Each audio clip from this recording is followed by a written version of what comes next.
I just want to say I reinvented electric cars and I'm sending people to Mars in a rocket ship.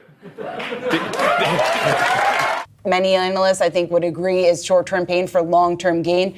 안녕하세요. 테슬라 때문에 전 재산을 다 날리신 분들이 굉장히 많죠. 정말로 유명하신 분들도 20년 동안 번 돈 그대로 날려버리게 만드는 것이 바로 테슬라입니다. 즉 테슬라 반대편에 있었던 분들, 테슬라 숏을 잡았던 분들, 테슬라 풋 옵션을 잡으신 분들은 전 재산을 날리고 지금 어디에 계신지도 잘 모르겠네요. 그리고 이분들의 공통적인 의견은 딱 한 가지입니다. 테슬라는 자동차 회사다. 자동차 회사의 밸류에이션을 받아야 된다. 그런데 밸류에이션이 너무 높으니까 숏을 잡아야 된다라고 하시는데요. 하지만 테슬라의 주가는 계속해서 올라갔고 사기다 했지만 결국 승리한 사람들은 테슬라 롱 포지션을 매수하신 분들이 아닙니까? 결국 테슬라 반대 세력 분들은 돈도 다 잃고 명예도 잃고 은퇴까지 선언을 하면서 테슬라 공매도 치기 전까지가 인생의 전성기였다라면 테슬라 반대편에 서는 순간 나락으로 떨어졌다라고 볼 수가 있겠죠. 그렇기 때문에 우리는 여기서 반드시 교훈을 얻어야 됩니다. 테슬라 반대편에 서면 망한다. 그렇기 때문에 테슬라와 같은 편에 서야 되는 것이고요. 그리고 일런형의 본격적인 AI 대침공이 시작이 되고 있는데요. 드디어 테슬라의 FSD 12 버전이 직원분들에게 배포가 시작이 되었죠. 이번 FSD 12 버전에서 눈여겨봐야 될 점은 신경망 부분이 아닐까 싶습니다. 30만 개의 코드를 제거하고 뉴럴 네트워크로 대체가 됐다라고 하죠. 즉 차량 제어를 신경망을 통해서 하는 것인데요. 조금 더 자세히 설명을 해드리자면 일론 머스크 형의 말을 빌리면 end-to-end AI라고 말합니다. 마치 사람처럼 일을 처리하는 것인데요. 인간이 운전할 때 어떻게 하죠? 눈을 통해서 먼저 광학을 입력하고 그 다음에 뇌를 통해서 판단을 하죠. 그 다음에 사람의 몸이 핸들을 잡고 행동으로 옮기는 것이고요. 테슬라의 FSD의 접근 방식이 바로 인간이랑 똑같이 만드는 것인데요. 현실 세계를 인식하고 이해를 하면서 스스로 판단을 하고 행동까지 이어지게 만드는 슈퍼 휴먼의 단계입니다. 지금 현재 미국에서 빅테크 기업들이 로보택시를 돌리고 있죠. 하지만 웨이모가 되었던 크루즈가 되었던 이 기업들의 접근 방식을 본다라면 전체적인 매핑을 하고 도로를 다 외워서 딱 알고 있는 코스만 계속해서 지나다닙니다. 하지만 이렇게 되면 대처 부분에서 어느 정도의 문제점이 생기는 것이 어떠한 문제점에 직면을 했을 때 사람이 다 입력을 해줘야 됩니다. 그렇기 때문에 새로운 공사장이 만들어진다라든가 어떠한 이벤트가 발생을 했을 때 웨이모가 되었던 크루즈가 되었던 대처가 굉장히 느린 부분이 많은데요. 하지만 테슬라는 이 대처를 스스로 하게끔 만드는 접근 방식으로 현재 가고 있습니다.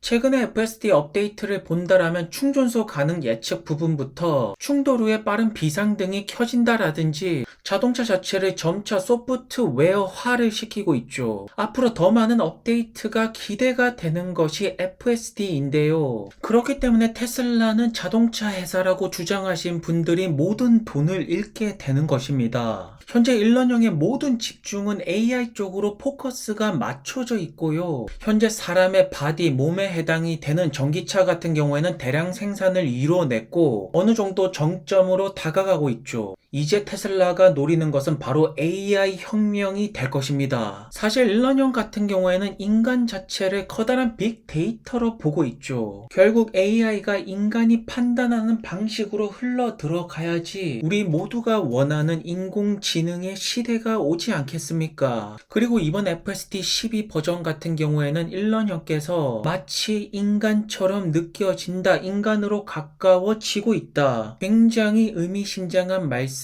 남기셨죠. 그만큼 FSD의 운전 능력이 날이 갈수록 발달을 하고 있다라는 뜻입니다. 현재 올해 매출 같은 경우에는 90에서 100 빌리언 사이로 예상이 되죠. 그리고 이 매출 대부분은 전기차 판매에서 나오는데요. 하지만 FSD가 계속해서 버전 업데이트가 되고 결국 인간과 유사한 수준의 운전까지 가능해진다라면 그 시기가 2025년부터라면 앞으로 시장이 예상하는 매출은 죄다 초과하는 숫자가 나올 것입니다. 그럼 그때부터 주가는 다시 한 번 더 엄청난 퀀텀 점프가 시작이 될 것인데요. 그리고 전기차 부분에서도 계속 좋은 소식이 들려오고 있는데요. 인도에서 현재 4만 달러 이상은 100% 관세, 4만 달러 미만은 70% 관세인데요. 테슬라에서는 이 관세를 15%까지 떨어뜨려 준다라며 2조짜리 공장을 인도에 짓는다라고 현재 딜을 하고 있습니다. 그리고 인도에서 저가형 테슬라 차량의 판매 정말로 기대가 되지 않습니까? 현재 사이버 트럭 같은 경우에는 계속해서 많은 쇼룸에서 공개가 되고 있죠. 그 숫자는 무려 11곳에서 공개가 되고 있는데요. 결국 이것이 사람들의 관심입니다. 모든 관심을 쓸어 담고 있는 것이 바로 테슬라이고요. 그 말은 즉 현재 미국 시장에서 굉장히 중요하고 많은 투자자분들이 주목할 기업이 테슬라라는 것이겠죠. 일론 형께서는 굉장히 바쁜 일정을 계속해서 소화를 하고 있습니다. 다음 주에는 이스라엘에 방문을 하신다라고 합니다. 대통령과 총리도 만날 것 같은데요. 사실 일론 머스크 형의 급 자체가 이제는 단순한 사업가라기보다는 지구의 운명을 책임지는 단계가 아닐까요? 그리고 앞으로 AI가 더욱더 발전을 하려면 통신망 역시나 굉장히 중요하죠. 그리고 스타링크는 오늘도 계속해서 확장이 되고 있고 더욱더 커넥티드한 세상을 만들 것이고요.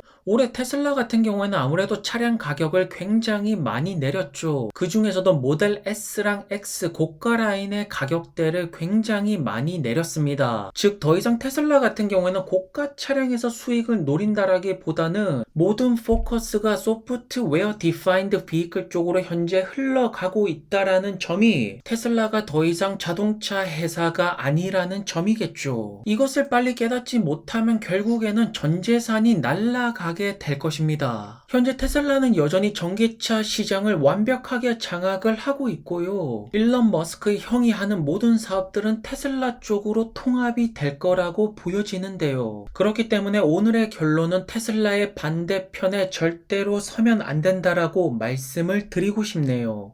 Our new baby, the Lucid Gravity, the state-of-the-art electric SUV which will redefine electric EVs, most efficient, over 3.6 miles per kilowatt hour, enabling a battery pack of around 120 kilowatt hours to create over 440 miles of range. 그리고 루시드 같은 경우에는 조금씩 변화의 바람이 불고 있는 것 같습니다. 그동안 루시드 에어의 광고를 보면 럭셔리한 이미지를 내세우고 주행 거리를 굉장히 강점으로 내세웠죠. 그 근본적인 이유를 본다면 바로 루시드의 대표 피터 형 때문인데요. 왜냐하면 피터 형 같은 경우에는 저가형 대량 생산에 대한 경험이 없습니다. 다른 기업의 CEO처럼 창업을 하고 사업가로서 성공을 시킨 경험도 없고요. 로터스, 제규어, 테슬라 모델 S까지 굉장히 고가의 차량을 소량으로 생산하는 부분에 있어서 특화된 엔지니어입니다. 그렇기 때문에 루시드 에어가 그동안 럭셔리로 계속해서 밀어붙였던 건 역시나 이해가 되죠. 하지만 루시드가 드디어 변화를 시작하고 있습니다. 그래비티가 도심지에서 럭셔리를 강조하는 것이 아니라 온로드가 아니라 오프로드로 가고 있습니다. 먼지를 뒤집어 씌우면서 굉장히 거친 도로를 달려가고 있죠. 전형적인 럭셔리랑은 점차 거리가 멀어 보이는데요. 루시드가 앞으로 돈이 되는 사업 쪽으로 점차 포커스를 집중하고 있지 않나 싶습니다. 왜냐하면 렉서스랑 제네시스가 고가의 차량이기 때문에 프리미엄 브랜드는 맞지만 럭셔리 브랜드는 아니죠. 많은 대중들이 인정하는 럭셔리 브랜드는 독일 기업들이 현재 가져가고 있고요. 피터 형이 루시드 에어를 통해서 밀어붙였던 것이 럭셔리와 효율성입니다. 하지만 럭셔리와 효율성 두 가지를 다 잡는 것은 굉장히 어려워 보이죠. 정확하게 두 가지는 반대말입니다. 럭셔리는 사치이고요.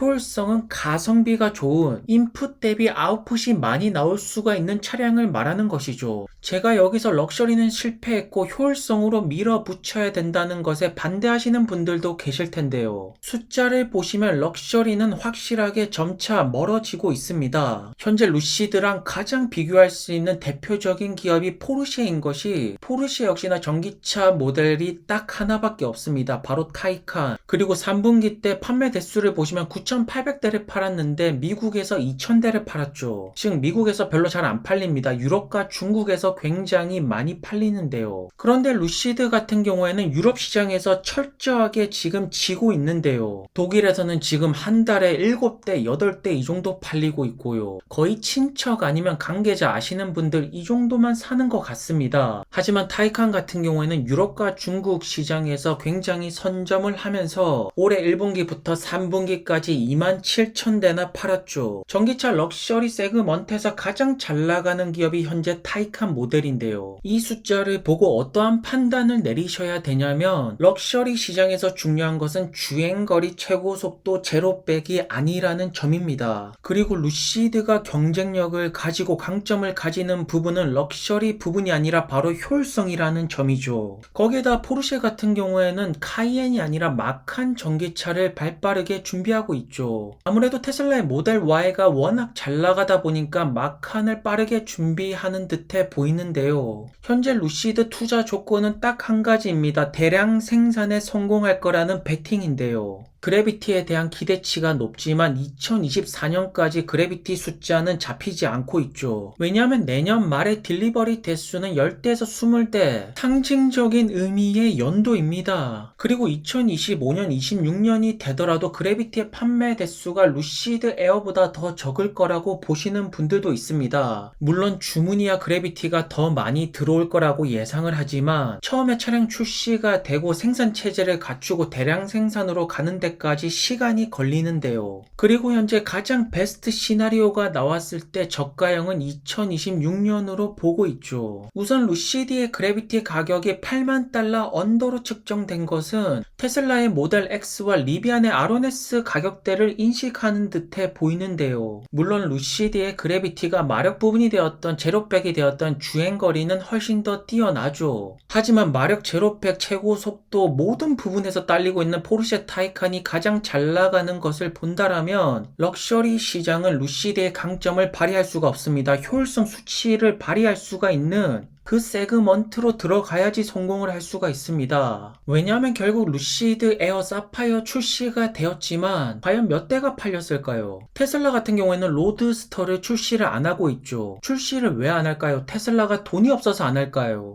바로 비즈니스 측면에서 돈이 안 되기 때문에 출시가 계속해서 미뤄지는 것이죠. 하지만 그래비티를 통해서 처음으로 럭셔리가 아닌 오프로드 화면을 보여주면서 조금씩 루시드의 경영진이 이제는 효율성 쪽에 초점을 맞추고 대량 생산 쪽으로 사업의 방향성이 바뀌는 것 같네요. 오늘도 좋은 하루 되시고요. 행복하시기를 바라겠고요. 구독과 좋아요도 부탁드리겠습니다. 그럼 감사합니다.